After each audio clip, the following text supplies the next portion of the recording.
Welcome to the Deep Dive. Today we're digging into something really fundamental. How American colonists went from, well, loyal British subjects to outright revolutionaries in just about a decade. It's a fascinating and pretty rapid transformation. Our goal here is to trace that chain reaction. The laws, the protests, how perspective shifted on both sides leading up to that final break. And to really get it, we need to start back in 1754, the French and Indian War. Exactly. This was tied into the bigger 7 Years' War in Europe, but here in North America, it was a massive fight, Britain versus France. Over land, the fur trade, that basically controlled the continent, right? Yeah. The sources call it a winner-take-all kind of contest. Absolutely, a huge prize. And interestingly, facing this huge French threat, there was actually an early attempt to get the colonies to work together. Ah, the Albany Plan of Union. That was Benjamin Franklin's idea. That's the one. 1754, he proposed this sort of central colonial government. It would handle war, trade. Each colony gets one vote. It's also pretty logical, especially when you're facing a common enemy. You'd think so, but the colonial assemblies, they shot it down immediately. Really? Why? They just weren't willing to give up any control over their own affairs. It shows this really deep-seated fear, right? They were actually more scared of giving power to some central body than they were of the French. That's telling. And that fear sticks around, doesn't it? Oh, absolutely. It shapes everything, especially their first attempt at a national government later on. Okay, so let's jump forward. 1763. The war's over. Britain wins. Big time. Yeah, the Treaty of Paris in 63 seals the deal.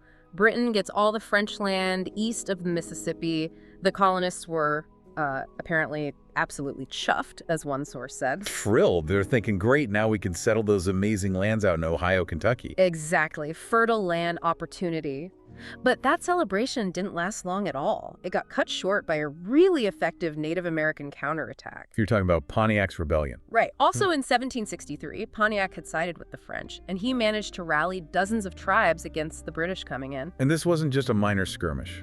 Not at all. It was a major Native victory. Their goal, pretty explicitly, was to eradicate the whites from that territory. And they were incredibly successful for a time, destroyed something like 44 out of 47 British forts, killed thousands of English settlers and soldiers. Wow. So Britain, fresh off winning a global war, gets immediately checked by this native resistance. Yeah. How did they respond?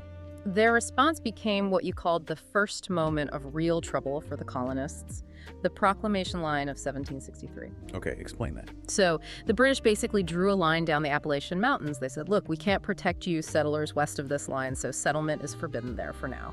But the colonists had just fought for that land. How did they take it? Terribly. This felt like a complete betrayal. They thought that land was their reward for fighting the war. Land speculation was, a primary way to build wealth. So cutting that off, it caused huge resentment. And behind all this, behind the Proclamation Line, behind pretty much everything Britain does next, there's one massive driver. Money. Or rather, the lack of it. British debt. Tell us about the numbers. They're pretty staggering. There really are. The war left Britain 135 million pounds in debt. And get this, the interest payment alone was 5 million pounds a year. And their total government income was? Only about 8 million pounds a year, so more than half their income was just going to service the debt. It was completely unsustainable. Like owing 1.7 million on a 100K salary, as you said. Impossible. Exactly. And to make matters worse, their own commissioners reported that the taxes they were collecting in America didn't even cover a quarter of the cost of collecting them. Which implies? Massive smuggling. Yeah. Widespread evasion. So King George III, who was young, pretty stubborn, he decides things have to change. The era of salutary neglect, where they kind of let the colonies run themselves, that was over. Time to raise revenue and time to assert control. Okay, so that debt crisis directly leads to phase two. Taxation, representation, and eventually violence, starting around 1764. Right. And the strategy wasn't just about raising money, though they desperately needed it. It was about tightening the reins. First, the Sugar Act in 64, ostensibly about trade regulation, but the revenue was earmarked to fund these new vice admiralty courts. Courts designed to crack down on smugglers, right? No friendly local juries. Precisely. Then, the big one, the Stamp Act of 1765. This taxed all sorts of printed materials, newspapers, legal documents, playing cards, pamphlets. Things everybody used. And the projected revenue was, what, £100,000? Significant, but not enough to solve that debt crisis. No, not even close. Which tells you the real goal. Where was that 100,000 pounds supposed to go? To pay the salaries of colonial governors. Exactly, and that was the political dynamite. See, traditionally, the colonial assemblies controlled the governor's salary, the power of the purse. That gave them leverage. But if Parliament paid the governors, Then the governors answered only to London, not to the colonists they were governing. It fundamentally shifted the balance of power. and the colonists saw this immediately, how did they react? Well, their most effective weapon initially was economic. Non-importation agreements. Boycotts. Just stop buying British stuff. Simple but incredibly effective. It hammered British merchants and manufacturers. They screamed bloody murder to Parliament. But it wasn't just about money, was it? This is where that whole debate about representation really flares up. Yes, this is core. The Americans insisted on actual representation, meaning you had to have delegates elected from your specific area who were accountable to that area, like, a class president you vote for and can kick out. And the British view? They believed in virtual representation. The idea was that Parliament as a whole represented the interests of all British subjects everywhere in the world, whether they had directly voted for a member of Parliament or not. It feels like they were talking past each other. Two totally different ideas of what representation even meant. Completely different political languages. It made compromise almost impossible on that fundamental level. So when political arguments and boycotts weren't enough, things got rougher. Enter the Sons and Daughters of Liberty. Right. The Sons of Liberty were the enforcers, you could say. They used intimidation, sometimes mob violence, to make sure those boycotts held. We're talking things like tarring and feathering. Like what happened to John Malcolm, the stamp agent. Exactly. It was brutal, physically terrifying, but it was also a highly effective political tool to discourage cooperation with British authorities. And the Daughters of Liberty. Their role was just as important, wasn't it? Absolutely crucial. They brought the resistance into the household economy, promoting homespun cloth instead of British textiles, finding alternatives to taxed British tea, running businesses while men were involved in protests or fighting. They wielded consumer power as a political weapon. The pressure worked, at least on the Stamp Act. Parliament repealed it. But they didn't just give in, did they? Oh no. To save face and assert their authority, they immediately passed the Declaratory Act in 1766, basically saying, okay, we'll repeal this tax, but don't get any ideas. We have the absolute right to tax and make laws for you colonies in all cases whatsoever. A clear line in the sand. Well. We're still in charge. And they followed it up quickly with the Townshend Acts in 1767. These taxed essential imports the colonists couldn't easily make themselves, things like tea, paper, paint, lead, glass. And the revenue from these taxes was earmarked for. Same goal again, paying those judges and governors, making them independent of colonial assemblies, doubling down on the control aspect. This constant pressure, the taxes, the principle of control, it must have created incredible tension, especially in places like Boston. Boston was the flashpoint, and Britain made a huge misstep by sending 4,000 troops there. In a city of maybe 16,000 people, that's one soldier for every 4 civilians. Recipe for disaster, competition for jobs, daily friction. And it finally exploded in March 1770, the Boston Massacre. British soldiers fired into a crowd, killing 5 Americans. Paul Revere's engraving of that event became iconic, right? Portraying the soldiers as just, well, murderers. It was incredibly powerful propaganda, spread like wildfire. But what's also fascinating is what happened next. John Adams, a leading patriot, actually agreed to defend the British soldiers in court. Why would he do that? His argument was profound. He said America, this emerging nation, had to show the world it believed in justice and the rule of law, even for its enemies. It couldn't just be mob rule. And the verdict. 6 of the 8 soldiers were acquitted. 2 were convicted of manslaughter, not murder. Adams made his point, but tensions remained incredibly high. Things cooled down a little after that for a couple of years. Most of the Townshend duties were repealed, except the tax on tea. They kept that one purely on principle, to maintain that right to tax asserted in the Declaratory Act. And that single remaining tax leads us straight into the next major crisis in 1773, the Tea Act. Right. This wasn't actually a new tax. It was designed to bail out the struggling British East India Company. The act let the company sell its tea directly to America, cutting out middlemen and even bypassing duties in England.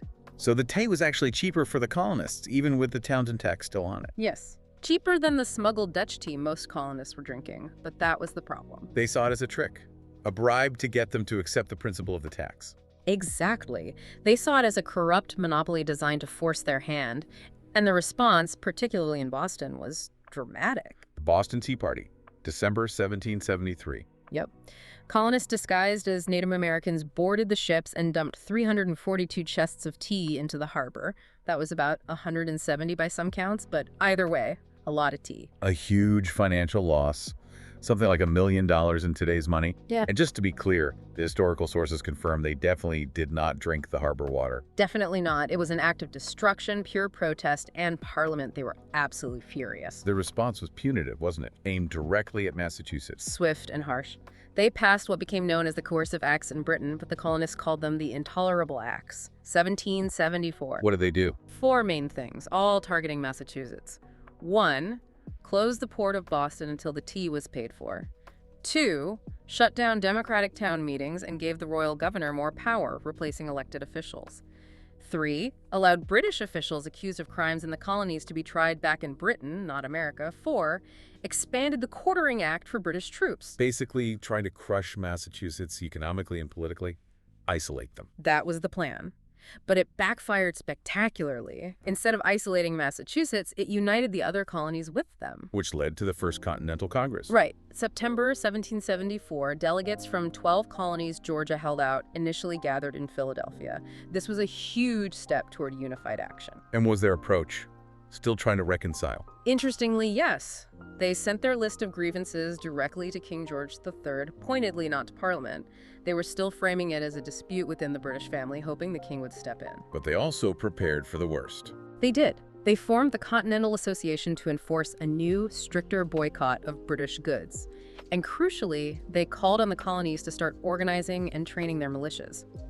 Even as they called themselves loyal British subjects, they were creating a parallel government and preparing for conflict. It feels like the point of no return was very near. It was. The king rejected their petition.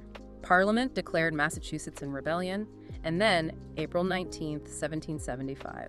Lexington and Concord. The shot heard round the world. British troops marching out to seize colonial munitions met by militia. And shots were fired. The war had begun. The fighting started, but the formal break, the idea of independence, still needed a push. That came in January 1776. Thomas Paine. Common Sense. Yes. This pamphlet was a phenomenon, written in plain, direct language that anyone could understand, not just the elites. Paine didn't just argue against Parliament, he attacked the monarchy itself. Called King George III a royal brute. And argued America needed to break free entirely. Absolutely. He said it was absurd for a continent to be ruled by an island. America needed to leave its parent Britain and stand on its own. It electrified the colonies and made independence a mainstream idea almost overnight. Which paved the way for the Declaration of Independence just a few months later, July 1776. Right. Primarily written by Thomas Jefferson. But notice the difference in style and audience compared to Paine. Paine was for the masses. Jefferson was. Jefferson was writing for educated elites, both in America and, crucially, abroad. He used elevated Enlightenment language, drawing heavily on John Locke's ideas about natural rights, life, liberty, and changing property to the more aspirational pursuit of happiness. So it wasn't just a declaration, it was also a legal argument, a justification for rebellion aimed at potential allies, like France. Exactly. It laid out the case against the king, justifying the separation and signaling that America was open for business, diplomatically speaking. So war is on, independence declared. Now they need a government. What did they come up with first? While the Second Continental Congress was managing the war effort, they also drafted the first formal national government, the Articles of Confederation, drafted in 76-77, fully ratified by 1781. And remembering that fear of central authority from the Albany Plan days, this government was probably designed to be weak, right? Intentionally so. Yeah. It was created during the war, largely as a wartime alliance structure. It was unicameral, just one legislative house. Its powers were very limited. What could it do? What couldn't it do? Well, it could declare war, make treaties, raise an army. George Washington was appointed commander, but its weaknesses were significant. It could not levy taxes directly on the people or compel states to provide soldiers. It could only ask the states for money and troops. Pretty much. Everything depended on the goodwill of the individual states. They were terrified of creating a powerful national government that could become tyrannical like they felt Britain had. So they overcorrected, maybe. It sounds incredibly inefficient for fighting a war. How did the U.S. possibly win against the world superpower with such a weak government? That's the million-dollar question, isn't it? Several factors were key. One was British caution. They were fighting fellow Britons, essentially, and didn't want to totally destroy the colonies they hoped to regain.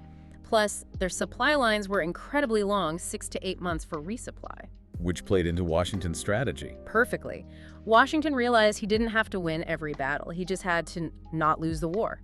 Keep the army in the field, keep the resistance going, make it long and expensive for Britain, bleed them dry financially and politically. The war dragged on from 75 to 81. And the other huge factor. Foreign aid. This was absolutely critical. The American victory at Saratoga in 1777 was the turning point. Because it proved the Americans could actually win a major battle. Yes. It convinced France that backing the Americans was a viable gamble. France jumped in, providing crucial money, troops, and naval support. Later, Spain and the Netherlands joined in too, mostly because they all wanted to see Britain taken down a peg. So a combination of Washington's strategy, British constraints, and vital foreign help leads to victory. And finally, the peace treaty. The Treaty of Paris, signed in 1783. And the American negotiators, Benjamin Franklin, John Adams, John Jay, pulled off a bit of a diplomatic coup. How so? They were supposed to coordinate with their French allies, but they suspected France might try to limit American gains to keep them dependent, so they secretly negotiated directly with the British. And got a great deal. An amazing deal. Britain recognized American independence and granted the U.S. all the territory east of the Mississippi River, south of Canada, down to Florida, which went back to Spain.